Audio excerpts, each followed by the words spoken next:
దైవికమైన అనుభవాలలో వినువారు మాత్రమయ్యుండి మమ్మను మేము మోసపుచ్చుకొనకుండా వాక్య ప్రకారంగా ప్రవర్తించువారుగా ఉండుటకు లేఖనాల ద్వారా మాతో మాట్లాడండి.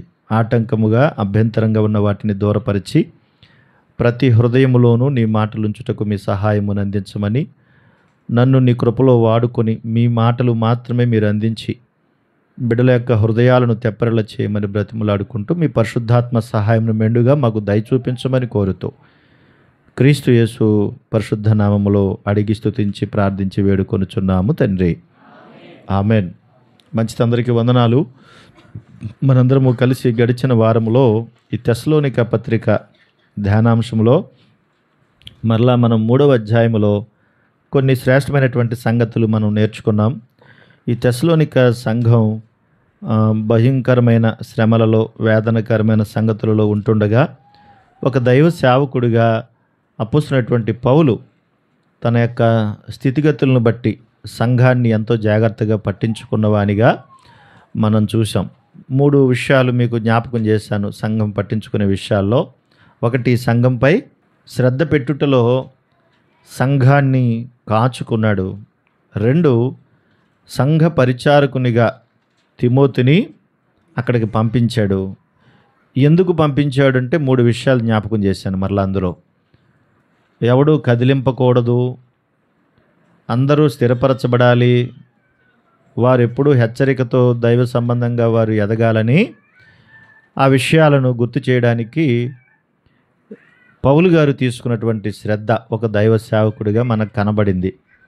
అంతేకాకుండా 3వ విషయంలో కూడా మనము శ్రమలు అనుభవించాలి కాబట్టి శ్రమల కొరకు మనం సిద్ధపాటు చేయబడ్డాము అనే విషయాలు కూడా జ్ఞాపకం చేశాడు. ఒక మంచి దైవ సేవకునిగా సంఘం పట్ల తనకున్న ప్రేమను వ్యక్తం చేస్తూ ఆ 3 విషయాలు మీకు గుర్తు చేయడం జరిగింది. సంఘంపై శ్రద్ధ పెట్టాడు, సంఘ పరిచారకుడు తిమోతిని పంపించాడు, మనము శ్రమలు అనుభవించాలి అని కూడా గుర్తు చేశాడు. కనుక ఈరోజు మరలా మనం ఆ విషయాన్ని జ్ఞాపకం చేసుకుందాము. 3వ అధ్యాయము 1 తెస్సలోనిక పత్రిక 1 నుండి నేను చదువుతున్నాను. దయచేసి మీ బైబిల్ తెరిచి మరలా చూడండి. మీ బైబిల్ తెరిచి చక్కగా చూడండి. కాబట్టి ఇక సహింపజాలక ఏథెన్సులో మేము ఒంటిగానైనను ఉండుట మంచిదని ఎంచి ఈ శ్రమల వలన ఎవడునూ కదిలింపబడకుండునట్లు మిమ్మును స్థిరపరచుటకును మీ విశ్వాస విషయమై మిమ్మును హెచ్చరించుటకును మన సహోదరుడును క్రీస్తు సువార్త విషయములో దేవుని పరిచారకుడునైన తిమోతిని పంపితిమి. మేము మీ యొద్ద ఉన్నప్పుడు మనము శ్రమను అనుభవింపవలసి ఉన్నదని మీతో ముందుగా చెప్పితిమి గదా, అలాగే జరిగినది. ఇది మీకును తెలియను. అట్టి శ్రమలను అనుభవించుటకు మనము నియమింపబడిన వారమని మీరు ఎరుగుదురు. ఇందుచేత నేనును ఇకను సహింపజాలక శోధకుడు మిమ్మును ఒకవేళ శోధించునేమో అనియు మా ప్రయాసము వ్యర్థమైపోయేనేమో అనియు మీ విశ్వాసమును తెలుసుకొనవలని అతన్ని పంపితిని. తిమోతియు ఇప్పుడు మీ యొద్ద నుండి మా యొద్దకు వచ్చి మేము మిమ్మును ఎలాగూ చూడనపేక్షించుచున్నామో అలాగే మీరును మమ్మను చూడనపేక్షించుచు ఎల్లప్పుడూ మమ్మను ప్రేమతో జ్ఞాపకము చేసుకొనుచున్నారని మీ విశ్వాసమును గూర్చియు మీ ప్రేమను గూర్చియు సంతోషకరమైన సమాచారమును మాకు తెచ్చెను. ఈ పత్రికలో ఇక్కడ ఉన్నటువంటి అంశంలో ప్రధానంగా మరలా మనకి తిమోతి గారు కనిపిస్తూ ఉన్నాడు. కనుక తిమోతిని గూర్చిన విషయాలు వచ్చే వారం జ్ఞాపకం చేస్తానని చెప్పాను మీకు నేను. కనుక తిమోతి పాత్ర కూడా ఇక్కడ చాలా ప్రధాన అంశమైంది.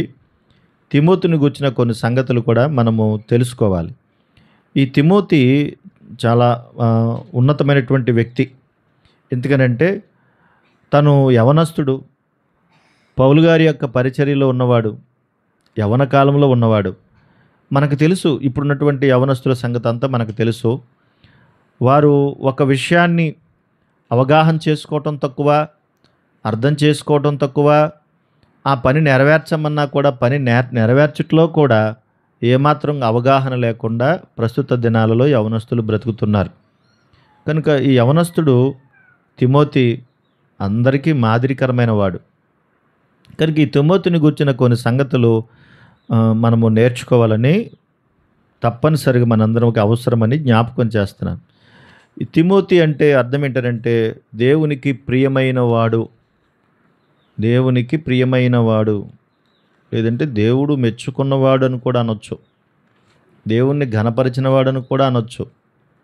ఏదేమైనా దేవునికి ఇష్టడు అన్నమాట తిమోతి అనే ఆ మాటకి అర్థం.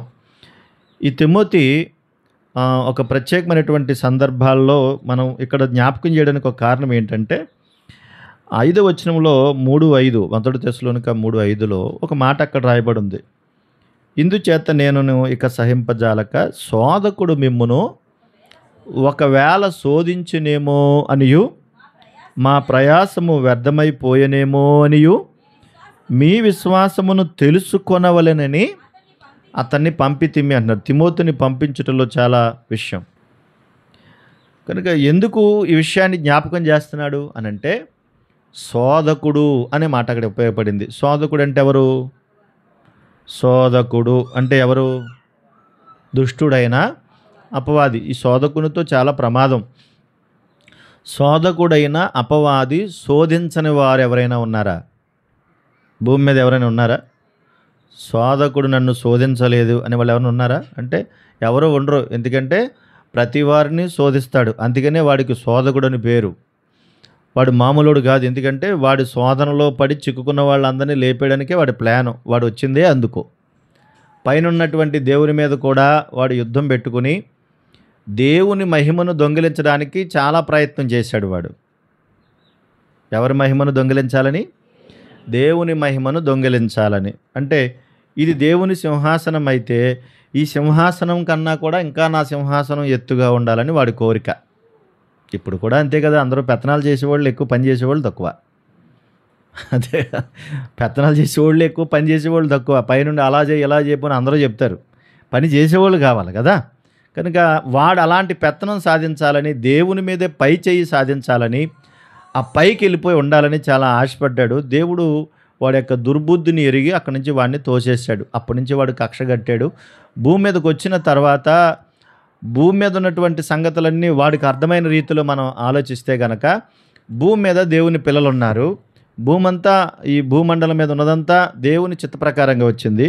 కాబట్టి భూమి మీద ఉన్నదాన్ని చెరపాలంటే గనక చెరిపేసి దాన్ని పాడు చేయాలంటే గనక దేవుని సంకల్పం అంతా దెబ్బ కొట్టొచ్చు మనం అనుకున్నాడు. కనుక దేవుని మీద కక్ష తీర్చుకోవడానికి వాడు భూమి మీదకి వచ్చి పడ్డాడు. పైనుండి తోస్తే కిందకు వచ్చి పడ్డాడు. అప్పటి నుండి కక్ష గట్టి ఫస్ట్ వాడి అటాక్ ఎవరి మీద చేశాడు?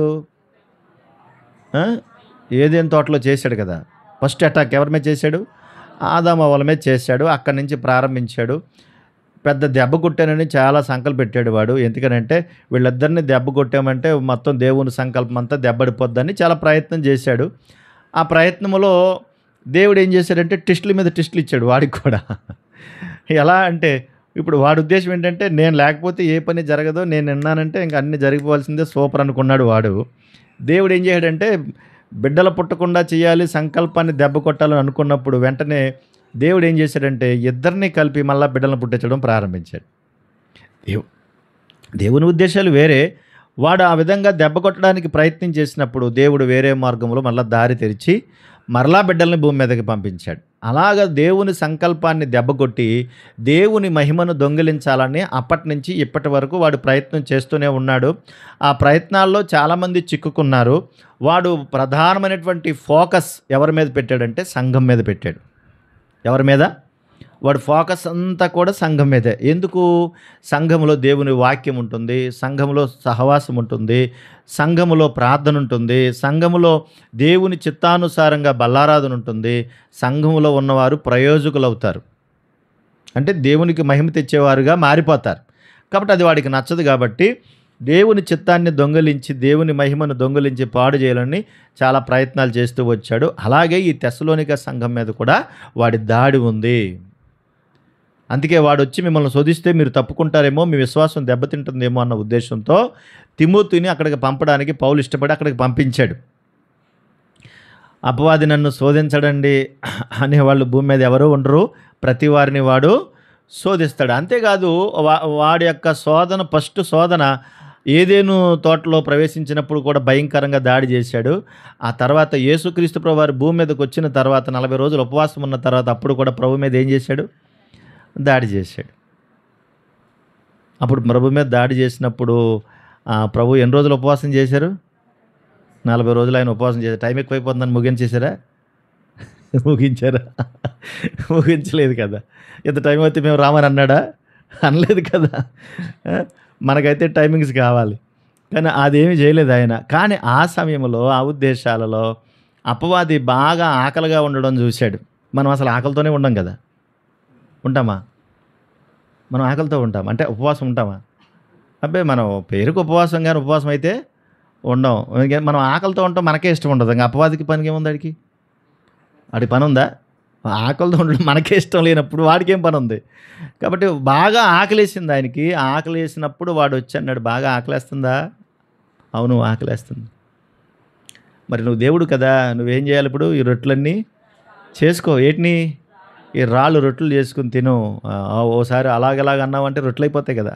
నువ్వు దేవుడువు కదా! దేవుని కుమారుడువు కదా! అని ప్రయోగం చేశాడు.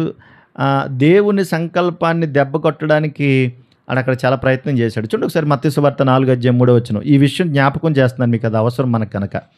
మత్తయి సువార్త 4:3 ఒకసారి ఆ శోధకుడు ఆయన యొద్దకు వచ్చి, అబ్బా నువ్వు దేవుని కుమారుడివైతే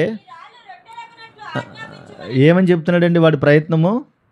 నువ్వు దేవుని కుమారుడివైతే ఈ రాళ్ళు రొట్టెలగినట్లుగా ఆజ్ఞాపించి చేసుకుని తినొచ్చు కదా, నీకు ఆకలేస్తుంది కదా అన్నాడు కదా. మనం ఒకవేళ ఉపవాసం చేసినని అనుకుంటాను, ప్రభా నాకు ఆకలేయకుండా చూడు నాయన, అది కూడా దేవుని అడుగుతామే మనం. ఆకలేయకుండా చూసి అసలు ఆకలి అయిపోతే అప్పుడు ఏమైపోతాం? మొత్తం చెడిపోతాం కదా. మన అలాంటి వాళ్ళం కూడా బలహీనలం. ఆ? కనుక ఉపవాసం ఉండాలా? దేవునికి దగ్గర అవ్వడానికి అదొక మంచి మార్గం. దేవునితో సహవాసం చేయడానికి కూడా అదొక మంచి మార్గం. అది ఇష్టపూర్వకంగా చెయ్యాలా? నా వల్ల కాదు అంటే తప్పు. కనుక మనం చేయగలగాల, నేర్చుకోవాలి, అది మంచిది కూడా.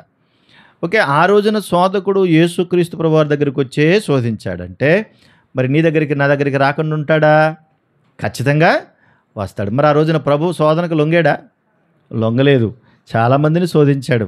కనుక మనము సపవాదికి లేదంటే సాతానుకు లొంగకుండా ఉండడానికి మనకు విశ్వాసం కూడా చాలా ప్రధానమైనది. కనుక వారి విశ్వాసం, ఈ తెసలోనికా సంఘంలో ఉన్నటువంటి వారి విశ్వాసం కుంటుపడుతుందేమో అని వారిని ధైర్యపరచడానికి, వారి విశ్వాసాన్ని కనుగొనడానికి ఏం చేశాడట పౌలు గారు? తిమోతిని పంపించాడు. శోధన మంచిదేనా? శోధన అంటే ఏమొస్తాయి? శ్రమలు, కష్టాలు, కన్నీళ్ళు, బాధలు ఇవన్నీ వస్తాయి. మరి మంచివేనా? అసలు ఎవరైనా శ్రమలు కోరుకుంటారా? ఓకే, మరి మీకు కిరీటం కావాలా? జీవ కిరీటం కావాలా? సాయంత్రం వచ్చేటప్పటికి భర్త ఇంటికి వెళ్ళగా, డ్యూటీకి వెళ్ళగానే కావాల్సినవన్నీ కూడా పట్టుకొని వచ్చి, భర్త డ్యూటీకి వెళ్ళగానే సాయంత్రం రాగానే అన్నీ పట్టుకుని రావాలంటే ఊరికి ఎలా వస్తాయి? పొద్దున సాయంత్రం దాకా యజమాని కష్టపడాలి. కష్టపడితే వచ్చిన సొమ్ముతో ఇంట్లో కావాల్సిన వస్తువులన్నీ తెస్తాడు. మరి కిరీటం అయితే కావాలి. చూడండి ఒకసారి యాకోబు పత్రిక 1:12 ఒకసారి చదవండి.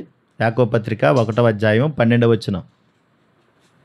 యాకోబు పత్రిక 1:12. శోధన సహించిన వాడు ధన్యుడు, అతడు శోధనకు నిలిచిన వాడై ప్రభు తన్ను ప్రేమించు వారికి వాగ్దానము చేసిన జీవ కిరీటము పొందును అన్నాడు. ఎవరికి ఇస్తాడు జీవ కిరీటం అంట? అమ్మా, శోధన జయించేవారికా? అసలు శోధనే వద్దనుకునేవారికా? కావాలని అంటామా? కనుక ఎప్పుడు తీసేమని అంటాం. కనుక శోధన సహించుకోవాలన్నాడు దేవుడు. శోధన వస్తుంది, దాన్ని సహించుకోవాలి, అప్పుడు మనకి జీవ కిరీటం వస్తుంది. కనుక ఆ శోధనలో బలం తెచ్చుకోవడానికి విశ్వాసం అవసరం. ఆ శోధనలను దాన్ని జయించడానికి సంఘ సహవాసం అవసరం. దాన్ని జయించడానికి వాక్యం అవసరం. అది లేనప్పుడు మనం ఆ శోధనను జయించలేం, పడిపోతాం. కనుక దాన్ని జయించాలి. అది వస్తుంది, దాన్ని జయించాలి. ఆ శోధన జయించిన వానికే జీవ కిరీటము దొరుకుతుందన్నాడు. కాబట్టి ఇది తప్పిపోకుండా ఉండడానికి, వాని యొక్క శోధనలో ఎదిరించి నిలబడడానికి, వారి యొక్క ప్రయాసం పాడవకుండా ఉండడానికి, వారి విశ్వాసం స్థిరంగా ఉండడానికి పౌలు గారి తిమోతిని పంపించాడు. మధ్యవర్తిగా పంపించినట్టే కదా. పౌలు గారు తిమోతిని పంపించాడంటే ఆయన తెసలోనికా సంఘానికి వెళ్ళి ఒకసారి అక్కడ సంఘం ఎలా ఉందో చూడు, అక్కడ పరిస్థితులు ఏంటో ఒకసారి చూడు అని తను పంపించాడు. పంపించిన వాడు ఏం చేయాలండి? మధ్యవర్తిగా పంపించిన అర్థం ఏంటి? అక్కడ ఉన్నటువంటి సమస్యలు తీర్చి, జాగ్రత్తగా వారిని కాపాడి, వారిని సరిచేసి, మరలా చక్కగా వారిని నిలబెట్టాలి. అంతే కదా! అంతేగాని నువ్వు వెళ్ళి మళ్ళీ ఇంకో 4 నిప్పులు పోసి కదా! ఇంకో 4 గొడవలు పెంచి, 2 గొడవలను 6 గొడవలు చేసి, నువ్వు పెద్దది చేస్తే నువ్వు మధ్యవర్తి కాదు. నువ్వు పిశాచివవుతావు. పిశాచివి స్నేహితుడివన్నమాట. కదా! కనుక మధ్యవర్తిగా వెళ్ళాడు. మధ్యవర్తిగా వెళ్ళడానికి కూడా ఎవరిని పడితే వాళ్ళని ఎప్పుడూ కూడా పంపించరు. కారణం ఏంటంటే అతని యొక్క క్యారెక్టర్, వ్యక్తిత్వం చాలా ఇంపార్టెంటు. అందుకే పౌలు గారు అక్కడ తిమోతిని ఎంచుకున్నాడు. ఎందుకు తిమోతిని ఎంచుకున్నాడు? తిమోతిలో ఉన్నటువంటి గుణాలేంటి? అతనిలో ఉన్న లక్షణాలేంటి? ఎందుకు తిమోతిని ఎంచుకోవలసి వచ్చింది అనంటే అతని యొక్క పెంపకం కూడా చాలా మంచిది. పౌలు గారికి 2వ సువార్త ప్రయాణంలో తిమోతి తగిలాడు. 2వ సువార్త ప్రయాణంలో తగిలాడు తిమోతి గారు. ఇతను సంగతులు మనం చూస్తే కనుక జస్ట్ ఒక మాట అలాగే జ్ఞాపకం చేస్తాను. ఇతను అపొస్తలుల కార్యములు 16వ అధ్యాయం మొదటి వచనం ఒకసారి చూడండి. అపొస్తలుల కార్యములు 16వ అధ్యాయం మొదటి వచనంలో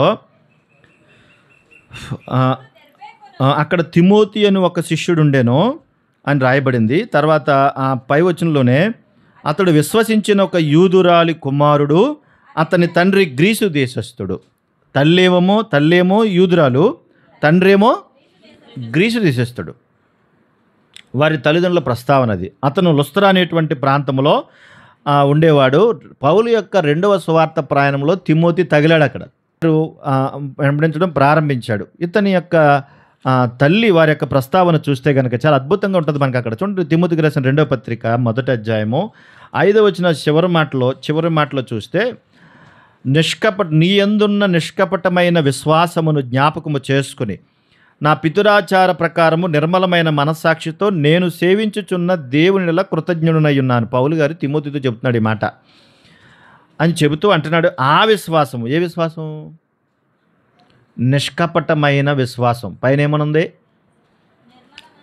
నిష్కపటమైన విశ్వాసము అనుంది, నిర్మలమైన మనస్సాక్షి అని కూడా ఉంది. కనుక అటువంటి విశ్వాసం మొదట నీ అవ్వ అయిన లోయలో, నీ తల్లి అయిన యునేకులో ఉంది. అవ్వ అంటే వాళ్ళ మా అమ్మ. ఎవరావిడ? చెప్పండి తొందరగా. నీ అవ్వ అయిన లోయి, నీ తల్లి అయిన యునేకే. వాళ్ళ మా అమ్మ అలాగే వాళ్ళ తల్లి, వాళ్ళిద్దరూ కూడా మంచి విశ్వాసులు. వారిలో నిష్కపటమైన విశ్వాసమును, నిర్మలమైన మనస్సాక్షి వాళ్ళలో ఉంది. కనుక అదే విశ్వాసమును, అదే మనస్సాక్షిని కలిగి తిమోతిని కానీ పెంచారు. ప్రారంభంలో ముందు చెప్పాను నేను, తల్లిదండ్రులను బట్టే పిల్లల ఎదుగుదల ఉంటుంది. తల్లిదండ్రుల ప్రభావం పిల్లల మీద పడుతుంది. తల్లిదండ్రుల యొక్క ఉద్దేశాలు బట్టి, వారు చేసిన పాపాన్ని బట్టి అది పిల్లలకు సంక్రమిస్తుంది అని మీకు జ్ఞాపకం చేశాను కదా. ఈ తల్లి వీళ్ళ మామ కూడా చక్కగా దైవ సంబంధమైనటువంటి మాటలు నేర్పించారు. కనుక ఆ తిమోతి అలా ఎదిగాడు. మరి మామలారా వింటున్నారా? మామలు, అమ్మమ్మలో ఉన్నారా? ఇక్కడ అమ్మమ్మలో, బుల్లమ్మమ్మలో, చిన్నమ్మమ్మలో, పెద్దమ్మమ్మలో ఉన్నారా? చచ్చిపోయారా? బతుకున్నారా? చూసారా? అప్పుడు నవ్వుతున్నారు. అంత ప్రేమగా పిలిస్తే మాత్రం మాట్లాడరు. అదేంటో అర్థమవుదు. కనుక మీరు ఏమి నేర్పుతున్నారు మీ పిల్లలకి మీరు చూడాలి. ఒక మంచి పాట నేర్పిస్తున్నారా? ప్రార్థన నేర్పిస్తున్నారా? వాక్యం చదువుకోమని నేర్పిస్తున్నారా? బైబిల్లో ఉన్నటువంటి మాటలని చక్కగా కథల్లాగా వాళ్ళకి చెబుతున్నారా? వాళ్ళకు నేర్పిస్తున్నారా? లేదంటే అలాగే వెళ్దాం, ఇలాగ వెళ్దాం, ఇందాక కొన్ని విషయాలు చెప్పుకున్నాం ఆరాధనలో, అటు వెళ్దామా, ఇటు వెళ్దామా, అలాగే వెళ్దాం, ఇలాగ వెళ్దాం, వాళ్ళకి సరదాగా ఉంటుంది. కనుక ఆ విషయాలన్నీ వారికి నేర్పిస్తే అవే వాళ్ళు నేర్చుకుంటారు. అది చాలా ప్రమాదకరమైంది కూడా. వింటున్నారా? కనుక నువ్వు ఏదైతే నాటుతున్నావో అదే వాళ్ళ హృదయంలో పడుతుంది. కనుక వాళ్ళు ఒక తిమోతిని తయారు చేశారు. మరి మీరు మీ పిల్లలను కూడా ఒక తిమోతిలాగా తయారు చేయాలి. మరి చేస్తారా? నువ్వు సినిమా పెట్టుకున్నట్టుగా పెట్టుకుని టీవీ ఆన్ చేసుకుని రాజకీయాలన్నీ వింటున్నావు అనుకో, వాళ్ళు ఏమంటారు? అమ్మ ఆడెవడు ఈడెవడని అడుగుతారు. నువ్వేం చెప్తావు? ఆడురా ఈడురా అని చెప్తావు. వాళ్ళకి ఏమొస్తాయి? ఇప్పుడు ఆడు కూడా నీకు తెలియకుండానే ఓ జెండా పట్టుకు తిరుగుతాడు. అసలు మెల్లో ఎర్రదో పచ్చదో ఏదో వేసేసుకుంటాడు మెల్లో. ఇంకా ఆడు చూడాలి రోడ్లంటా తిరుగుతున్న ఆ తంతు. ఆడు తిమోతి కాదు, పెద్ద గాడిసేలా తయారవుతాడు. పోయిన వారం జ్ఞాపకం చేశాను, అలెగ్జాండర్ అనే కంచరవాడు నాకు చాలా హాని చేశాడని. కానీ అలెగ్జాండర్లా తయారవుతారు. అది చాలా ప్రమాదకరమైన పరిస్థితి. కాబట్టి మీ పిల్లలు ఎలా తయారు కావాలి? చెప్పండి గట్టిగా. చచ్చిపోయిన శవాల్లాగా మాట్లాడకండి, గట్టిగా చెప్పండి. ఎలా తయారవ్వాలి పిల్లలు? గట్టిగా చెప్పండి. ఒక తిమోతిలాగా తయారు కావాలి. మీరు పట్టించుకోండి, మీరు పాలు పట్టించుకోండి. ఒక తిమోతిలాగా తయారు కావాలి. ఒక తిమోతిలాగా తయారు కాకపోతే వాళ్ళు వేరేగా తయారవుతారు. కనుక వాళ్ళకి చెప్పాలి. తిమోతి యొక్క లక్షణాలు ఇప్పుడు నేను మీకు జ్ఞాపకం చేస్తాను. ఆ లక్షణాలన్నింటిలోనూ కూడా చక్కగా జ్ఞాపకం చేయాలి. అది బయట తీసుకెళ్ళిపోండి. అయితే మీ సౌండ్ నాకు వినపడకూడదు. కనుక ఇక్కడ విందాం ఒకసారి మాట. చూడండి ఎంత మంచి విషయాలు, తిమోతిలో ఎలాంటి మంచి విషయాలు ఉన్నాయో. నిష్కపటమైనటువంటి విశ్వాసం ఉన్నటువంటి ఆ యూనికే అవ్వైన లోయి వాళ్ళు నేర్పిన సంగతులు చూస్తే అసలు ఎంత అద్భుతాలంటే గొప్ప విషయాలు. తిమోతి అలా తయారు కావడానికి వాళ్ళు పునాది వేశారు. పునాది వేసిన దాన్ని ప్రజ్వలింప చేసేవాలి. చూడండి ఇప్పుడు తిమోతి గారి యొక్క గుణాలు లేదంటే ఆయన యొక్క లక్షణాలు కొన్ని జ్ఞాపకం చేస్తాను, సమయానికి ముగిస్తాను. చూడండి అందులో ఒకటి ఏంటంటే తిమోతి మంచి నమ్మకస్తుడు. తిమోతి ఎలాంటోడంటే మంచి నమ్మకస్తుడు. కొరింథీయులకు రాసిన మొదటి పత్రిక 4వ అధ్యాయం. కొరింథీయులకు రాసిన మొదటి పత్రిక 4వ అధ్యాయము 17వ వచన భాగంలో నేను చదువుతున్నాను, చూడండి ఒకసారి. ఇందు నిమిత్తము ప్రభువునందు నాకు ప్రియుడును నమ్మకమైన నా కుమారుడగునగు తిమోతిని మీ వద్దకు పంపియున్నాను. అతడు క్రీస్తునందు నేను నడుచుకుని విధమును, అనగా ప్రతి స్థలములో ప్రతి సంఘములో నేను బోధించు విధమును మీకేం చేస్తాడు? జ్ఞాపకం చేస్తాడు. నేను ఎలా జ్ఞాపకం చేస్తున్నానో, నేను ఎలా మాట్లాడుతున్నానో, ఎలాంటి బోధన దగ్గర ఉందో, ఎలాగ నమ్మకంగా నేనుంటున్నానో అలాగే అతను కూడా నమ్మకంగా ఉంటాడు. ఈ విషయాలన్నీ మీకు తెలియజేస్తాడు అంటున్నాడు. ఎంత నమ్మకస్తుడు చూడండి. నమ్మకమైన వారినే కదా మనం ఎక్కడికైనా పంపిస్తాం. కనుక ఆ నమ్మకాన్ని తిమోతి కాపాడుకున్నాడు. తల్లి ద్వారా అవ్వ ద్వారా ఆ విషయాలను పురుకొల్పుకున్నాడు. చాలా బలంగా తయారయ్యాడు. ఇప్పుడు వాటిని వెంబడేస్తున్నాడు. కాబట్టి మంచి నమ్మకస్తుడు తిమోతి. అంతేకాదు ఒక మంచి సువార్థికుడు కూడా. ఫిలిప్పీయులకు రాసిన పత్రిక 2వ అధ్యాయము 19వ వచన భాగంలో ఆ మాట ఒకసారి నేను చదువుతున్నాను, చూడండి. ఫిలిప్పీయులకు రాసిన పత్రిక 2వ అధ్యాయము 19వ వచన భాగం నుండి చదువుతున్నాను. నేనును మీ క్షేమము తెలుసుకుని ధైర్యము తెచ్చుకుని నిమిత్తము తిమోతిని శీఘ్రముగా మీ వద్దకు పంపుటకు ప్రభు అయిన యేసునందు నిరీక్షించుచున్నాను. మీ క్షేమ విషయమై నిజముగా చింతించువాడు అతని వంటి వాడు ఎవడు నా యొద్ద లేడు. ఎంత బాగుంది చూడండి అన్నమాట. నేను తిమోతిని మీ దగ్గరికి పంపుతున్నాను. అతని వంటి వాడంటే చింతిస్తున్నాడంట. నేను ఈ పని చేయలేకపోతాను, అయ్యో వాళ్ళు ఎలాగైపోయారో, వాళ్ళు ఎలా పాడైపోయారో, అయ్యో వాళ్ళ జీవితాలు ఏమైపోయినాయో అని చింతిస్తున్నాడంటండి. మన ఇంట్లో వాళ్ళ గురించే మనం ఏడం, పక్క వాళ్ళ గురించి ఎవడు ఎడతాడు చెప్పండి? నాకు అర్థమవుతుంది. మన ఇంట్లో వాళ్ళ గురించి మనం ఏడం. మన ఇంట్లో వాళ్ళు ఎవరికైనా ఏదైనా జరిగినా కూడా ఈవెన్ తల్లి అయినా తండ్రి అయినా ఆఖరు సోదరుడైనా తోడబుట్టినోడైనా సరే వాళ్ళకి ఏదైనా జరిగితే ఉంటే ఉంటాడు పోతే పోతాడు అన్నాళ్ళు ఉంటాం ఇలాగా అనిపిస్తుంది మనకి. వాళ్ళ గురించే పెద్దగా మనం పట్టించుకోము. అలాంటిది ఆ సంఘములో ఉన్నవారు కానీ సువార్త అందించట్లో కానీ వాళ్ళు ఇబ్బందికరంగా ఉంటే, వాళ్ళు జరగకూడని సంగతులు జరుగుతుంటే వాళ్ళు చింతిస్తున్నారట. మనకు నచ్చిన వాడు ఎవడైనా ఏదైనా అయిందనుకో వాడికి అలాగే జరగాలి, భలే జరిగింది అనుకుంటాం మనం మానవ నైజంతో. కానీ తిమోతి చింతిస్తున్నాడట. చింతించుటలో అతని వంటివాడు ఎవడో నా యొద్ద లేడు. అంతేకాదు అందరూ తమ సొంత కార్యములను చూచుకొనుచున్నారు కానీ యేసుక్రీస్తు కార్యములను చూడరు అంటున్నాడు. బాధపడుతున్నాడట. అయ్యో ప్రభు పని ఎవరు చూడలేదే, ప్రభు పని ఎవరు పట్టించుకోవట్లేదే అని. అంతేకాదు అతని యోగ్యత మీరు ఎరుగుదురు. తండ్రికి కుమారుడు ఎలాగూ సేవ చేయను అలాగే అతడు నాతో కూడా సువార్త వ్యాపకము నిమిత్తమో సేవ చేశాను. పౌలు గారిని విడిచిపెట్టకుండా పౌలు గారితో పాటు ఉండి సువార్త వ్యాపకముతో పని చేస్తున్నాడట. చింతపడుతున్నాడట, పాపం దుఃఖపడుతున్నాడట. అయ్యో సువార్త చేయలేకపోయానే, అయ్యో వారిని చెప్పలేకపోయానే, అయ్యో దేవుని పని పాడైపోతుంది, అయ్యో ప్రభు పని ఎవరో పట్టించుకుంటలేదే అని దుఃఖపడుతున్నాడట, ఏడుస్తున్నాడట. చూడండి ఎంత మంచివాడో. మంచి నమ్మకస్తుడే కాదు, మంచి సువార్థికుడు. అంతేకాదు తిమోతి బలపరిచేటువంటి వాడు. మనం చదువుకున్నటువంటి మాట తెస్సలోనికి రాసిన మొదటి పత్రికలోనే 3వ అధ్యాయం 2వ వచన భాగంలో మనం ఇందాక చదువుకున్న మాటను ఒకసారి మరలా జ్ఞాపకం చేస్తున్నాను. చూడండి ఒకసారి. ఈ శ్రమల వలన ఎవడునో కదిలింపబడకుండునట్లు మిమ్మును స్థిరపరచుటకు, మీ విశ్వాసం విషయమే మిమ్మల్ని హెచ్చరించుటకు మన సహోదరుడు క్రీస్తు సువార్త విషయంలో దేవుని పరిచారకుని తిమోతిని మిమ్మను పంపితినన్నాడు. అంటే బలపరుస్తున్నాడు. అందుకనే పౌలు గారు నువ్వు వెళ్ళు, ఆ సంఘానికి వెళ్ళు అన్నాడు. కాబట్టి వాళ్ళని బలపరచడానికి వెళ్ళి వాళ్ళని బలపరిచి మీరు ధైర్యంగా ఉండండి, శోధకుడు మిమ్మల్ని ఏమీ చేయలేడు, ప్రభు మీద మీరు ఆనుకోనండి, ప్రభు మీద ఆధారపడి బ్రతకండి, మీరు నిలబడండి అని బోధ చేస్తున్నాడు. మనం రివర్స్లో చెప్తాం, నీ పని అయిపోయింది, నీ బతికి అయిపోయింది, నువ్వు ఇంతే అన్నట్టు చెప్తాం మనం అయితే. కానీ ఇతరులను బలపరిచేటువంటి విశ్వాసముతో మనం కూడా నింపబడాలి. అలాగే ఇతరులను కూడా బలపరచాలి. వాళ్ళ కృంగ తీసేయకూడదు. వాళ్ళ బాధలో ఉన్నారో, కష్టంలో ఉన్నారో, ఏదైనా వ్యాధిలోనే ఉన్నారో, దుఃఖంలోనే ఉన్నారో, మనం ఏం చేయాలి? వాళ్ళని ధైర్యపరచాలి, వాళ్ళని ఆదరించాలి, వారికి ఓదార్పునివ్వాలి. అంతేగాని అక్కడ కూడా వెళ్ళి పొలరిపు మాటలంటారు కదా, అక్కడ కూడా వెళ్ళి ఏవో చెత్త మాటలన్నీ మాట్లాడి నీకు అలా జరగాలి, నీకు ఇలా జరగాలని చెప్పి ఏడుస్తున్న వాళ్ళ మీద ఇంకొంచెం కారం జల్లి వాళ్ళు మరింత ఏడిపించి రాకూడదు. నీకు చేతనైతే బలపరచు, నీకు చేతనైతే మంచి చేయి. చేతనైతే అనే మాటను ఎందుకు ఉపయోగిస్తున్నానంటే, చేత కాకపోతే మాత్రం నోరు మూసుకుండమని దాని అర్థం. నీకు చేతనైతే ఇతరులను బలపరచు, అది నీకు రాకపోతే నోరు మూసుకుని ఉండు. అంతేగాని నీ నోటి మాట వలన ఇతరులను కృంగదీయొద్దు, బాధ పెట్టొద్దు. అయితే మంచి మాట వాళ్ళకి చెప్పు, ఒక విశ్వాసిగా, ఒక పరిచారకులుగా మంచి మాటలు చెప్పు. అది నీకు రాకపోతే మాత్రం మౌనంగా ఉండు, అంతేగాని వాళ్ళని బాధ పెట్టొద్దు. కనుక తిమోతి అనేకులను బలపరిచి చక్కటి విషయాలు నేర్పించేటువంటి ఒక మంచి వ్యక్తి. వాళ్ళని ఏం చేసేవాడంటే స్థిరపరుస్తూ ఉంటాడు చక్కగా వాళ్ళని. అంతే అక్కడే కదా మనం రాయబడింది, అదే కదా, మిమ్మల్ని స్థిరపరచాలి, మిమ్మల్ని హెచ్చరించాలంటే వాళ్ళని బలపరచడానికి మాటలు జ్ఞాపకం చేశాడు. తర్వాత 4వ మాట ఏంటంటే, తిమోతి ప్రోత్సహించేవాడు. ఎలాంటోడంటే ప్రోత్సహించేటువంటి, ఎంత మంచి ప్రోత్సాహం ఇస్తాడంటే ఇతను, మనం చదువుకున్న మాటలోనే తెస్సలోనికి రాసిన మొదటి పత్రిక 3:6 చూడండి, తిమోతి ఇప్పుడు మీ యొద్ద నుండి మా యొద్దకు వచ్చి మేము మిమ్మల్ని ఎలాగూ చూడనపేక్షించుచున్నామో అలాగే మీరును మమ్మను చూడనపేక్షించుచు ఎల్లప్పుడూ మమ్మను ప్రేమతో జ్ఞాపకం చేసుకొనుచున్నారని మీ విశ్వాసమును గూర్చి, మీ ప్రేమను గూర్చి సంతోషకరమైన సమాచారము తెచ్చాను అన్నాడు.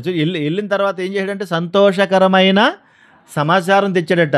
అయ్యా పౌలు గారు, వాళ్ళు ఎంత చక్కగా ఉన్నారో, వాళ్ళు ఎంత మంచిగా ఉన్నారో, ఎంత మంచి విశ్వాసం ఉన్నారో, వాళ్ళు బలపరచబడుతున్నారు, మీరు ఏమీ దిగులు పడొద్దు, ఆ సంఘం గురించి మీరేమీ వేదన పడొద్దు, వాళ్ళ మంచివాళ్ళు, ఎంత మంచి ప్రోత్సాహం ఇస్తున్నాడు చూడండి. వాళ్ళని ప్రోత్సహించి వచ్చాడు, శుభ సమాచారం తెచ్చి పౌలు గారికి చెప్పాడు. అప్పుడు ఎంత బాగుంటామండి మనం కదా. కనుక తిమోతి సంఘానికి వెళ్ళి సహవాసం చేసి వాళ్ళని చక్కగా వాళ్ళతో మాట్లాడి, పౌలు గారు ఎలాగైతే పంపించాడో, ఏ ఉద్దేశంతో పంపించాడో అక్కడికి వెళ్ళి వాళ్ళతో మాట్లాడి చక్కగా వాళ్ళకి సువార్త అందించాడు, వాళ్ళని బలపరిచాడు, వాళ్ళని మంచిగా ప్రోత్సహించాడు. తిరిగి వచ్చి మరలా పౌలు గారితో చెబుతున్నాడు. శుభ సమాచారము తేగానే పౌలు గారు కూడా ఎంతో సంతోషించుంటాడు కదా. అయ్యా వాళ్ళందరూ సర్వనాశనం అయిపోయారంటే అసలు ఏమైపోతాం. కనుక ఇతరులను ప్రోత్సహించేటువంటి గుణం కూడా మన లోపల ఉండాలి. Praise the lord. ఇతరులను ప్రోత్సహించేటువంటి గుణం. నీ విశ్వాసము చిన్నగా ఉందేమో, అందరూ ఒకేలాగా ఉండరు, కొంతమంది కాస్త బలంగా ఉంటారు, కొంతమంది బలహీనంగా ఉంటారు. నీవు బలమైన దానవైతే, బలమైన వాడవైతే బలహీనలను నువ్వు బలపరచు, వాళ్ళకి బలాన్నివ్వి, వాళ్ళకి ఊతమివ్వి కదా. కనుక వారిని విరిగి నలిగిన వారిని ధైర్యపరచమన్నాడు కదా ఆయన. బలహీనమైనటువంటి చేతులు కాళ్ళు దృఢపరచమన్నాడు కదా. కనుక అది మనం చేయగలగాలి. తిమోతి అలాంటి గుణాలు కలిగినోడు. నీ పిల్లలను కూడా అలా తయారు చేస్తే వాళ్ళు కూడా రేపు అలా తయారవుతారు. లేకపోతే కనిపించిన వాళ్ళు అందరి చేత గొడవెట్టేసుకుంటారు. వీళ్ళు గొడవెట్టేసుకుని ఎవడ పడతాడు మీద గొడవెట్టేసుకుంటాడు. ఇంకా యుద్ధానికి సిద్ధమైపోతారు. మామూలుగా ఉండదు వాళ్ళకి. వీధిలో గొడవలన్నీ ఇంటి మీద తీసుకొచ్చేస్తూ ఉంటారు. ఎవరు తీసుకొస్తున్నారు?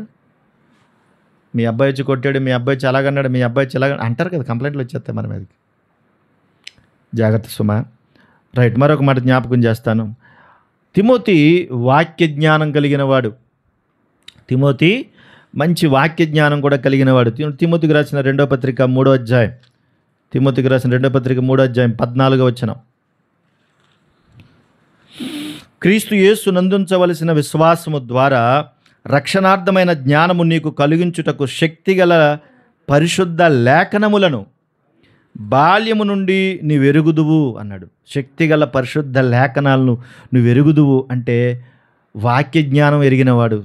లేఖనాలను చిన్నప్పటి నుంచి కూడా లేఖనాలు నేర్చుకున్నాడంట. ఎవరు? తిమోతి గారు. ఎవరు నేర్పారమ్మా చిన్నప్పటి నుంచి ఆయనకి? వాళ్ళ అమ్మ, వాళ్ళ అమ్మమ్మ చిన్నప్పటి నుంచి నేర్పించారు వాళ్ళకి. మీరు ఇంటికి వెళ్ళిన తర్వాత నాకు తెలిసినంత వరకు కనీసం సండే స్కూల్ పిల్లలు ఇక్కడి నుంచి అక్కడికి వెళ్ళగానే వాళ్ళు ఏమి నేర్చుకున్నారు, వాళ్ళు ఏమి నేర్పారురా సండే స్కూల్లో అని అడుగుతారా?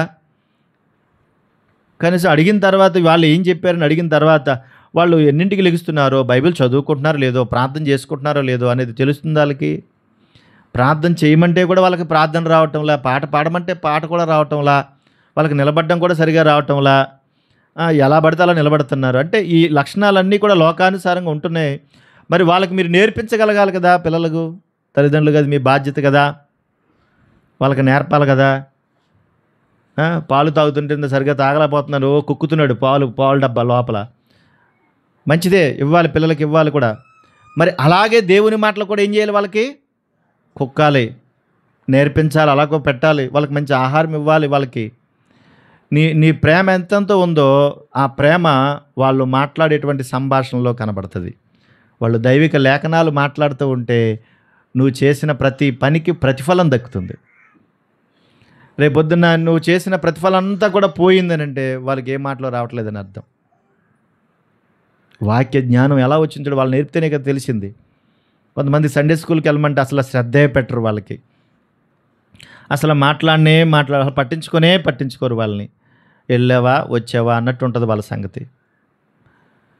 కనుక వారి భవిష్యత్తు నీ చేతుల్లో ఉందమ్మా, మీ చేతుల్లోనే ఉంది. వారిని బాగు చేయాలన్నా పాడు చేసుకోవాలన్నా అది నీ చేతుల్లో ఉంది. ప్రస్తుతం ఉన్న నేటి తరములో మరింత ప్రమాదకరమైన సంగతులు పిల్లలతో ఉన్నాయి కదా. కనుక చాలా జాగ్రత్తగా ఉండాలి. వాళ్ళకి అన్నీ తెలిసిపోతున్నాయి, మనకు తెలియని విషయాలు కూడా వాళ్ళకి తెలిసిపోతున్నాయి.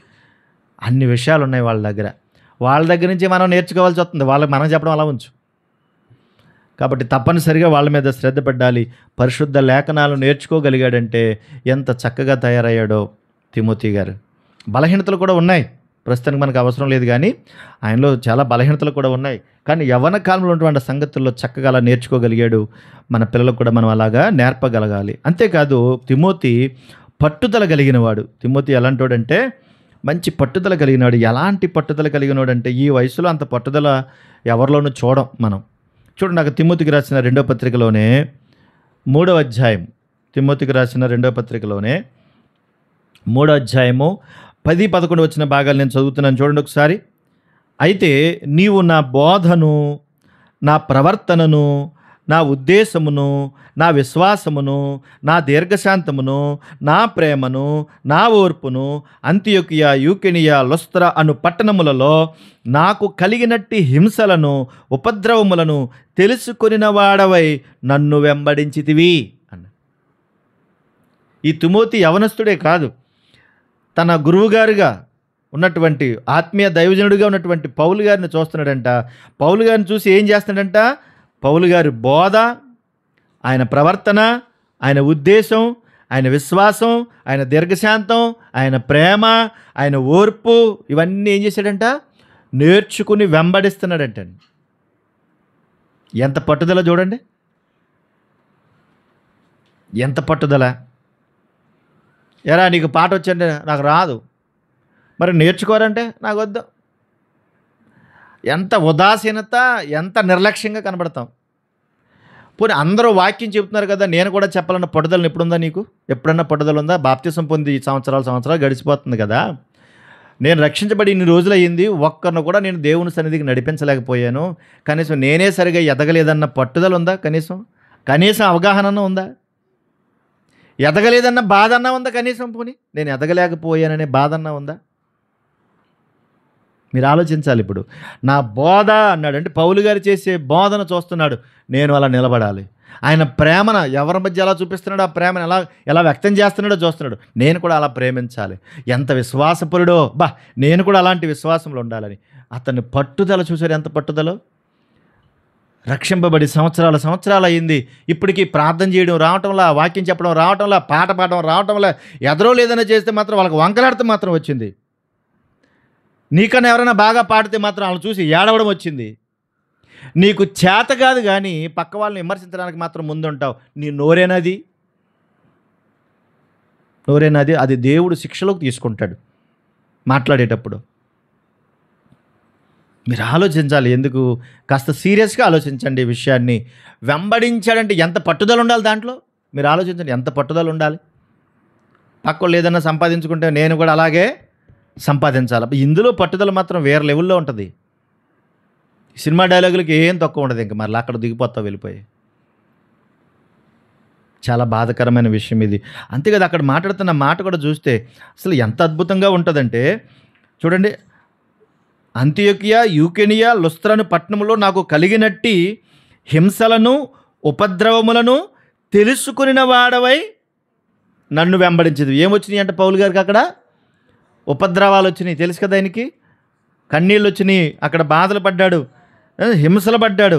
హింసలు వచ్చినప్పుడు ఎవడైనా వెంబడిస్తాడా? కష్టం కలిగినప్పుడు ఎవరైనా వెంబడిస్తారా? ఎప్పుడు మన దగ్గరికి వస్తారు? మన దగ్గర అన్నీ బాగుంటే మన దగ్గరికి వస్తారు. మనం కష్టంలో ఉంటే ఎవడు మన దగ్గరికి రాడు, ఒక్క రూపాయి కూడా మనకి ఇవ్వడు. ఇది వాస్తవం. నీకు కలిగి ఉంటే మాత్రం అందరూ నీకు చుట్టాలే. సామెతల గ్రంథంలో ఉంటాయి మాటలు, చదవండి. నీకు కలిగి ఉంటే నీకుంటే అందరూ చుట్టాలే. నీకు ఏమీ లేకపోతే కనీసం అమ్మా ఎలా ఉన్నావు, భోంచేసావా అని కూడా అడిగేవాడు కూడా ఉండడు, మాట్లాడేవాడు కూడా ఉండడు. అందుకే చాలామంది ఏం చేస్తారంటే డబ్బు మీద పడతారు దృష్టి. ఎందుకంటే డబ్బును బట్టే కదా మనతో మాట్లాడతారు అనుకో డబ్బు మీద పడతారు. డబ్బు ఎప్పుడు శాశ్వతంగా ఉండదు. ధనాపేక్ష సమస్తమైన కీడులకు మూలం అన్నాడు, అది కూడా ఒక విగ్రహం అన్నాడు దేవుడు. కనుక ప్రభు యొక్క కుటుంబంలో నువ్వు ఉండగలగాలి. ప్రభు యొక్క కుటుంబంలో ఉంటే ఇవన్నీ నేర్చుకోగలుగుతావు. నీకు అసలు ఆత్మీయ స్థితి లేదంటే నువ్వు సంఘ సభ్యుడివి కాదు, సంఘ సభ్యురాలు కాదని అర్థం. నీకు కుటుంబం అంటూ ఏమి లేదు. నీకు పేరుకి క్రైస్తవులు తప్ప లోపలంతా కూడా లోకమే. కనుక అది ఉండకూడదు మన లోపల. హింసలు తెలుసుకుని వెంబడించాడంటండి. ఆ కింద మాట కూడా చూడండి ఒకసారి, ఎంత బాగుంటుందో. అట్టి హింసలను సహించితిని గాని వాటిలన్నిటిలో నుండి ప్రభువు నన్ను తప్పించును, అన్ని నేను ఓర్చుకున్నాను, సహించుకున్నాను అన్నాడు. అంటే పౌలు గారి యొక్క పట్టుదల, పౌలు గారి యొక్క లక్షణాలన్నింటినీ కూడా తిమోతి దగ్గరుండి చూశాడు. కనుకనే వాటిని అన్నిటిలోనూ కూడా పౌలు గారిని వెంబడించడం మానలా. మధ్యలో యోహాను, మార్కు పేరు కలిగినటువంటి యోహాన్ అనేటువంటి ఆయన మాత్రం వచ్చాడు, మధ్యలో వెళ్ళిపోయాడు ఒకసారి. తర్వాత మళ్ళీ కలిసాడు అనుకోండి, వెళ్ళిపోయాడు. కానీ తిమోతి మాత్రం పౌలు గారిని వదల్లా, పౌలు గారిని వదలలేదు. కనుక మరి నీకుందా ఎలాంటి పట్టుదల ఉందా నీకు? మాకు అలాంటి పట్టుదల ఉండదండి, అలాంటి మీరు అడగకూడదండి అని అంటారా? లోకంలో ఉన్న పట్టుదల అది ఉపయోగం లేకుండా పోతుంది, కానీ ఈ పట్టుదల నిన్ను పరలోకానికి తీసుకెళ్తుంది. ఇది చాలా అవసరం కూడా. మీరు ఒకవేళ మీకు ఇబ్బందిగా ఉన్నా తప్పదు. అలాగే తిమోతి మంచి పేరు కలిగిన వాడు. ఎలాంటోడంట? మంచి పేరు కలిగిన వాడు. పని అప్పగించేటప్పుడు కూడా మంచి పేరు కలిగిన వాళ్ళకి అప్పచెబుతాం. ఎవరు పడితే వాళ్ళకి ఎలా పడితే అలా ఇవ్వం. ఒకసారి అపొస్తలుల కార్యములు 16వ అధ్యాయము మొదటి నుండి మరలా నేను చదువుతాను, ఒకసారి చూడండి. పౌలు దెర్బేకును లుస్త్రకును వచ్చాను. అక్కడ తిమోతి అని ఒక శిష్యుడు ఉండేను. అతడు విశ్వసించిన ఒక యూదురాలి కుమారుడు. అతని తండ్రి గ్రీసు దేశస్థుడు. అతడు లుస్త్రలోను ఈకొనియలోను ఉన్న సహోదరుల వలన మంచి పేరు పొందినవాడు.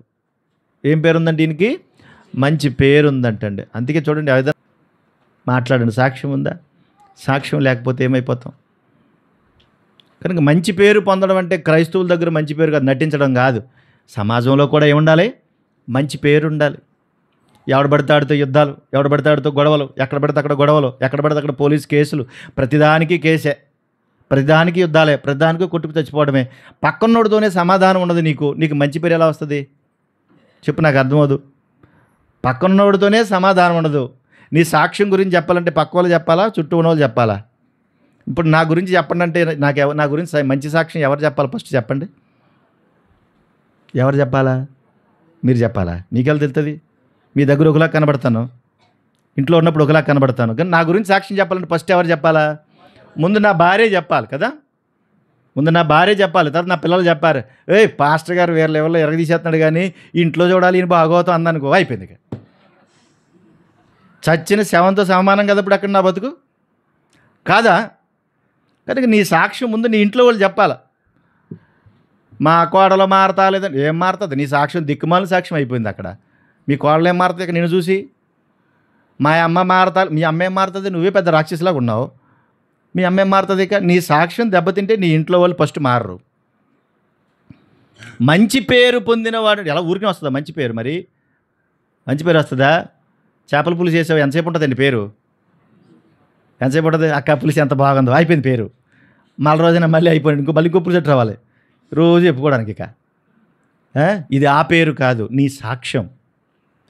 కనుక ఆ యూకెనియా ప్రాంతం, అలస్తర ప్రాంతం అంతా కూడా మంచి పేరు సంపాదించుకున్నాడటండి. అవసరాలకు ఉండేవాడు కాదాయన, దైవికమైనటువంటి సాక్ష్యాన్ని కలిగి ఉన్నాడు. ఎంతకాలం బ్రతుకుతామో తెలియదు, ఎప్పుడుంటామో తెలియదు. ఉన్నటువంటి గుడుక్కురు గుండాకి పోయి చచ్చిపోయానుకో ఏం చేస్తావమ్మా? అప్పుడు ఏం చేస్తావు? నువ్వు సంపాదించినవి ఏం చేస్తావు? నువ్వు గోల ఏం చేస్తావు? పుట్టుక్కుని భలే చచ్చాడు అనుకుంటారు జనమందరూ. సమాధానం లేని దౌర్భాగ్యమైన బతుకులు. ఎందుకు ఈ బతుకులు నాకు అర్థమవుదు. మారొద్దా? ఎన్ని సంవత్సరాల నుంచి వాక్యం వింటున్నావు, ఎన్ని సంవత్సరాల నుంచి మందిరానికి వస్తున్నావు, మారొద్దా? మారాలి కదా. అద్భుతంగా ఉండదు. తిమోతిలాగా మంచి పేరు సంపాదించుకోవాలి. మరలా చెప్తున్నాను, ఒక మంచి యవ్వనస్తుడిగా ఉన్నాడు, వయసులో ఉన్న కుర్రాడు తిమోతి. ఆ వయసులో ఎంత పరిణితి. ఇప్పుడు కుర్రోళ్ళని పట్టుకోగలం అసలు? కొంచెం వయసు వస్తే చాలు వాళ్ళ అమ్మను కూడా ఇలా చెప్పగానే అంటాడు, ఇంత వయసులో కూడా. మరి ఆ వయసులో ఉన్న తిమోతి ఎలా బతకాలి, ఎలా ఉండాలి అసలు ఆలోచించాలి. తిమోతిలో ఉన్నటువంటి గుణాలు మనకు ఎన్నో పాఠాలు నేర్పిస్తున్నాయి. ఎలాంటోడు ఇతను అంటే ఎలాంటోడంట మంచి పేరు పొందినవాడు. ఎన్నైనాయమ్మా? 7 చెప్పాను. తర్వాత 8వది, ఇతను ఒక మంచి పరిచారకుడు. ఎలాంటోడంటే ఇతను ఒక మంచి పరిచారకుడు. యవ్వన కాలంలో ఉన్నవాడు పరిచర్య చేయడం అంటే చాలా గొప్ప సంగతి కదా. పరిచర్య చేయడం అంటే చాలా గొప్ప సంగతి కదా. యవ్వన కాలంలో సంగతులు ఎంత మంచోడంటే ఇతను. చూడండి, మన తెస్సలోనిక పత్రికలోనే మనం చదువుకున్న భాగంలో నుంచే 3వ అధ్యాయంలో 4వ వచన భాగంలో అక్కడ రాయబడింది. చూడండి ఆ మాట, మనం చదువుకున్న భాగంలో నుండే 4వ వచన భాగంలో అందులో అక్కడ రాయబడింది, మన సహోదరుడును క్రీస్తు సువార్త విషయములో దేవుని పరిచారకుడునైన తిమోతిని పంపితిమి అన్నాడు. ఇతను మంచి పరిచారకుడు అండి. పరిచర్య చేస్తాడు, చాలా మంచిగా పరిచర్య చేస్తాడు. మళ్ళీ పరిచర్య అనగానే మీరు ఎట్టేటో వెళ్ళిపోకండి. పరిచర్య అనగానే మళ్ళీ చిన్న విషయం చెప్తున్నానమ్మా, బాగా వండి పెట్టడం పరిచర్య అంటారా? బరకాలు వేసావు పరిచర్య అంటావా? మాట్లాడరే అమ్మా. అంట్లన్నీ తోమేసావు, దాన్ని పరిచర్య అంటారా? నా మాట ఏంటో రివర్స్లో వస్తుంది అనిపిస్తుంది కదా. అవన్నీ పరిచర్యలో భాగం, అర్థం చేసుకోవాలి. అవన్నీ కూడా పరిచర్యలో భాగం. ఎందుకు ఈ పరిచర్య అంటే దేవుని కొరకు బ్రతకడానికి, దేవుని మాటలు వినిపించడానికి, అనేక ఆత్మలు రక్షించడానికి ఈ పరిచర్య. మరి అంట్లు తోమొద్దంటే తోమకుండా ఎలా తింటావు? ఈ వండుకుని తోముకుని పరిచర్య దేనికోసం అంటే ఆ ఆత్మల రక్షణ కొరకు. అంటే ప్రధానమైన పరిచర్య ఏది? ఆ పరిచర్య. ఆ పరిచర్య లేకుండా ఇవన్నీ నేను చేస్తానంటే దేవుడు ప్రతిఫలం ఏమడు, ప్రవ్వా ఎన్నిసార్లు వంట చేశానో, అద్భుతంగా వండాను, ఉప్పు కారం ఎక్కువేసాను, కోపం వచ్చిన ఒక ముక్క, కోపం లేకపోతే ఒక ముక్క వేసాను అని అంటే ఎల్లెళ్ళు నువ్వెవరో నాకు తెలియదు అంటాడు. అదేంటి ప్రభా అంత పని చేసినా తెలియదు అంటావంటే మరి అన్ని ఆత్మలు రక్షించావమ్మా? చెప్పమ్మా. భోజనం పెట్టి ఎంతమందిని తీసుకొచ్చావు దేవుని దగ్గరికి? నోరు తెరిచి వాక్యం చెప్పి ఎంతమందికి సువార్త అందించావు చెప్పు అంటాడు. ఇప్పుడు ఏది ప్రాముఖ్యమైంది ప్రసన్నయ్య? ఇప్పుడు ఏది ప్రాముఖ్యమైంది?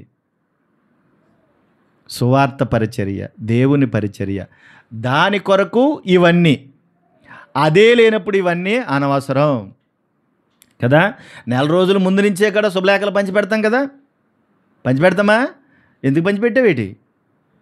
బ్యాండ్ మేళాలకి ఆర్డర్ ఇచ్చేస్తావు, ఇంకా పనులు చేస్తావు, గిన్నెల దొమ్ములకి అంట్లు దొమ్ములకి ఇచ్చేస్తావు, వంట మేస్త్రులకి ఇచ్చేస్తావు, అందరికి ఇచ్చేస్తావు. దేనికి ఇచ్చావు? పెళ్ళి కోసమే కదా ఇచ్చావు. పెళ్ళి లేకపోతే వీటిలో అవసరం ఏముంది? ఇవన్నీ దేనికి చేసావు? పెళ్ళి కోసమే కదా చేసావు. పెళ్ళే లేకపోతే వీటిలో అవసరం లేదు. ఇవి కూడా అంతే. అర్థమైంది? ఇప్పుడు దేవుని కార్యక్రమం 3 రోజులు మీటింగ్కి ఎప్పటి నుంచి మనం ప్రయత్నాలు చేస్తాం? దేనికోసం చేసావంటే ఆ 3 రోజుల మీటింగ్కే. అర్థం చేసుకోవాలి. కనుక తన యొక్క స్థితిగతులు అన్నింటిలోనూ కూడా ఒక మంచి పరిచారకుడు ఎట్లా అయిపోయాడంటే, నువ్వు ఎన్ని చేసినా దేవుని వాక్యం నీ హృదయంలో పడాలా, ఆ వాక్యం ద్వారా నువ్వు రక్షించబడాలా, నువ్వు రక్షించినటువంటి నీవు అనేకులకు మంచి సాక్షిగా బ్రతకాలా, సువార్తను అందించాలా. దానికోసమే ఈ పరిచర్య. అదే లేనప్పుడు నువ్వు ఎన్ని పరిచర్యలు చేసినా వృధా అయిపోతుంది. అందుకే నేను తిమోతి గురించి అక్కడ ఏం రాయబడింది? క్రీస్తు సువార్త విషయంలో దేవుని పరిచారకుడైన తిమోతి అన్నాడు. దేవుని పరిచారకుడు, మనుషులకు కాదు. ఎంత మంచి మాట. అంతేకాదు మరొక మాట జ్ఞాపకం చేస్తాను. ఇతను మంచి జత పనివాడు.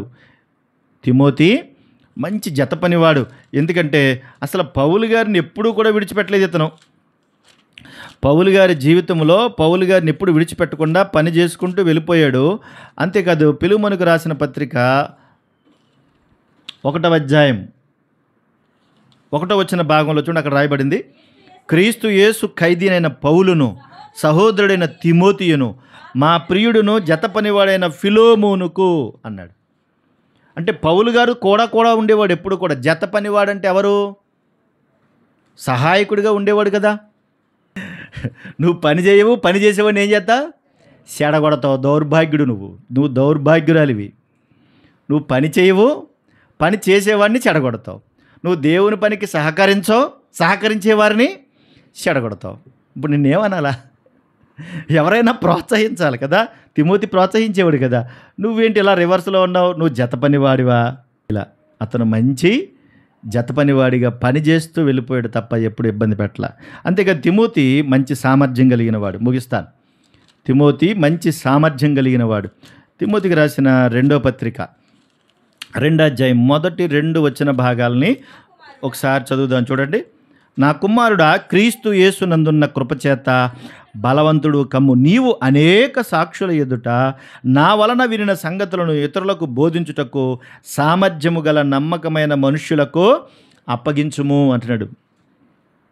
అంటే ఇతడు ఎంత నమ్మకస్తుడో, ఎంత సామర్థ్యం కలిగిన వాడో నువ్వు అప్పగించేటప్పుడు కూడా ఇతరులకు అలాగే అప్పగించు అంటున్నాడు. మంచి సామర్థ్యం కలిగిన వాడు. ఇది నాకు రాదండి, నా వల్ల కాదండి, నేను చేయనండి అని అండో. నేర్చుకుంటాడు, కష్టపడతాడు, ప్రయాసపడతాడు, తెలుసుకోవాలనే ఉద్దేశాలు ఉంటాయి కదా. సామర్థ్యం కలిగినవాడు ఎలాగైనా ఏం చేయాలనుకుంటాడు? ఏదో రకంగా కష్టపడాలి, మంచిగా చెయ్యాలని ప్రయాసపడతాడు, పట్టుదలతో నేర్చుకుంటాడు. పుట్టుకతోనే అందరికీ వచ్చేస్తాయి అన్నీ? చెప్పండి. పుట్టుకతోనే వచ్చేస్తాయి అందరికీ? పుట్టుకతోనే దుబాయ్ వెళ్ళిపోయారు మీరు? ఇప్పుడు వెళ్ళలేదు కదా. అక్షరం ముక్క రానోడు కూడా దుబాయ్ వెళ్ళిపోయి ఇప్పుడు హిందీ మాట్లాడేస్తాడు, ఉర్దూ మాట్లాడేస్తాడు కదా, అరబీ మాట్లాడేస్తున్నాడు కదా. మీరు కూడా మాట్లాడతారు కదా చక్కని. రాయమాన చూద్దాం. రాదు, కానీ మాట్లాడితే వెళ్ళారు కాబట్టి నేర్చుకున్నారు. నేర్చుకోకపోతే అక్కడ బతకడం కష్టం. కాబట్టి ఖచ్చితంగా నేర్చుకోవాలి. మన దగ్గరికి వచ్చారు విలియం కేరీ, మన దేశానికి వచ్చాడు ఆయన. ఇక్కడికి వచ్చి 14 భాషలు నేర్చుకుని ఇక్కడ బైబిల్ని ప్రింటింగ్ చేసి ఇక్కడే ఉండి ఇక్కడే బతికి మన ఏరియాలో ఉండి మన ఏరియాలో బ్రతికి తన కుటుంబాన్ని కూడా పాడు చేసుకున్నాడు. భార్య పిచ్చెక్కిపోయి చచ్చిపోయింది. కొడుకు ఉన్నట్టుండి మలేరియా వ్యాధితో చచ్చిపోతే ఆ కొడుకుని ఎలా కప్పెట్టాలో తెలియదు. ఎవరు రాలేదంటండి. ఎవరు కూడా రాకపోతే తను ఒక్కడే గొయ్యి తీసుకుని ఆ అడవి ప్రాంతంలో ఒక్కడే గొయ్యి తీసుకుని అక్కడ కప్పెట్టాడు. ఎన్ని బాధలు పడ్డాడో మన కోసం, మనకు సువార్త అందించడం కోసం. తెలుగు నేర్చుకుని మన ప్రాంతాల్లోకి వచ్చి మనం అన్ని భాషలకు తర్జుమా చేశాడు. తీరా తర్జుమా చేసి అన్నీ కూడా పెట్టి రెడీ చేసి ప్రింటింగ్ చేసి కాల్చేశారు. వీడొచ్చి అన్నీ చెప్పేసి నేర్పేస్తున్నాడని చెప్పి కాల్చేశారు. కాల్చేస్తే దాన్ని రెడీ చేసి తయారు చేశాడు. ఎన్ని శ్రమలు అనుభవించాడు. ఈరోజు మనం కాలు మీద కాలు వేసుకుని దర్జాగా ఉండి ఫ్యాన్ ఉందా లేదని చూసుకుని, ఫ్యాన్ లేకపోతే చచ్చిపోతాం. అబ్బాయి ఫ్యాన్ వేయరాని కింద చూస్తాడు, పైకి చూస్తాడు, ఆయన చూస్తాడు, ఫ్యాన్ అయ్యి అంటాడు.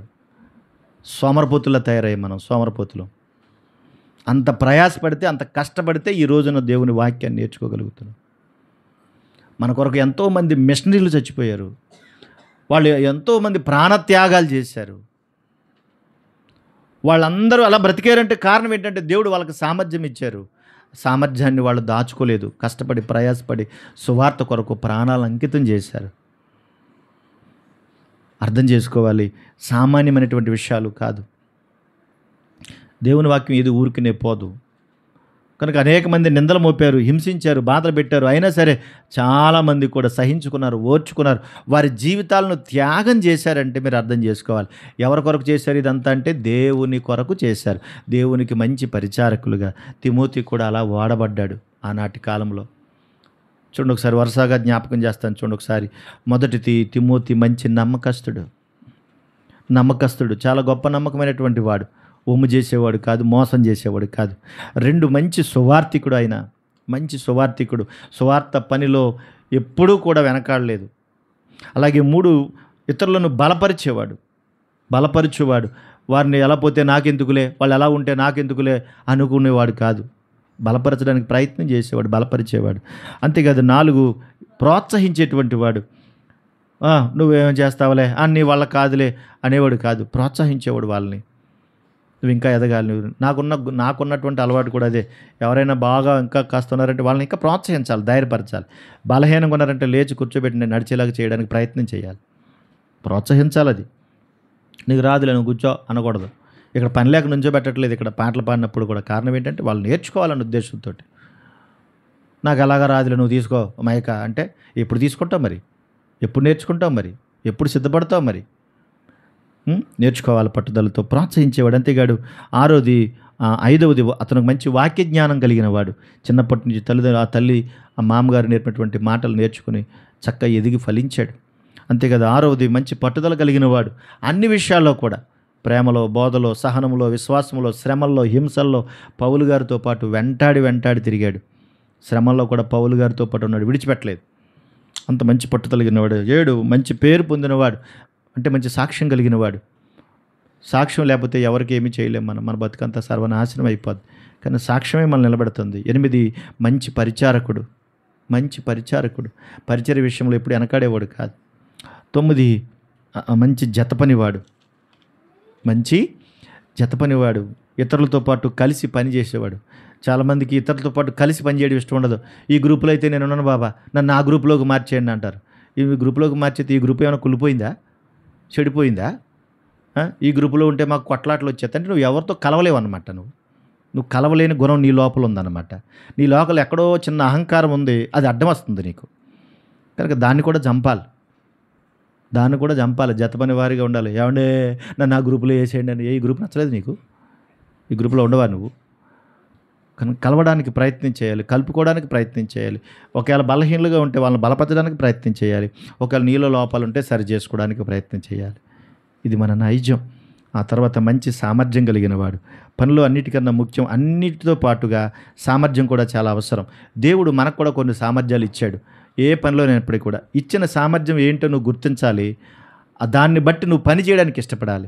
సామర్థ్యం ఉంది, చేయగల అవకాశం ఉంది, జ్ఞానం ఉంది, అన్నీ నేర్చుకుని ఏమీ చేతగానిలాగా అలా కూర్చుంటే నీ సామర్థ్యానికి విలువే ఉంది. అది ఎలా ఉంటుందంటే యుద్ధానికి వెళ్ళేవాడు అన్నీ ధరించుకుని కత్తెట్టుకుని ఇంట్లో పడుకున్నట్టు ఉంటుంది అన్నమాట. యుద్ధానికి వెళ్దామని అన్నీ ధరించుకున్నాడు, శిరస్త్రానము, డాలు అన్నీ పెట్టుకున్నాడు, కత్తెట్టుకున్నాడు, గొరకెడుతున్నాడు ఇంట్లో. వీడు యుద్ధానికి వెళ్తే ఏంటి ఉపయోగం వీడికి? అలా ఉంటుందన్నమాట. నీకు దేవుడు సామర్థ్యాలు ఇచ్చాడు, దాన్ని ఉపయోగించాలి. దేవుని పనిలో ఎలా ఉపయోగించాలో అలా ఉపయోగించాలి. అన్నీ ఉన్నాయి, సామర్థ్యం ఉన్నాయి. నేను పాట పాడగలను బా, ఏం పాడావు పాట, నువ్వు వచ్చివాడు పాట, ఏం చెప్పారు వాక్యం, నువ్వు వచ్చి చెప్పు, లేకపోతే నోరు మూసుకుని ఉండు, మాట్లాడొద్దు, అనవసరంగా మాట్లాడొద్దు. కనుక ఇవన్నీ కూడా నీలో సామర్థ్యం ఉందా? వెరీ గుడ్, బయటికి రా, చక్కగా నేర్చుకోవడానికి ప్రయత్నించాయి. 10 మందికి నీ సామర్థ్యం చెప్పున దేవుడిచ్చిన విశ్వాసాన్ని బట్టి 4 మాటలు చెప్పు. దేవుడు నిన్ను బలపరుస్తాడు, నిన్ను వాడుకుంటాడు కదా. ఈ పిల్లలు ఉన్నారు ఇందులో నాకు ఎంతమంది ఉన్నారో తెలియదు, ఇందులో ఎంతమంది ఐఏఎస్ ఉన్నారో తెలియదు, ఐపీఎస్లు ఉన్నారో తెలియదు, మంచి టీచర్లు ఉన్నారో తెలియదు. వీళ్ళ పొద్దున ముఖ్యమంత్రులు, ప్రధానమంత్రులు అయిపోతారేమో. అవరే టీ కాసుకున్నాడు ప్రధానమంత్రి అయినప్పుడు వీళ్ళు ఎందుకు ఎవరు చదువుకునే వాళ్ళు అవ్వచ్చు కదా. అవద్దని ఏమైనా ఉందా? ఏమో అవ్వచ్చు కదా. ఎంతమంది సేవకులు అవుతారో తెలియదు, ఎంతమంది సేవకురాళ్ళు అవుతారో తెలియదు.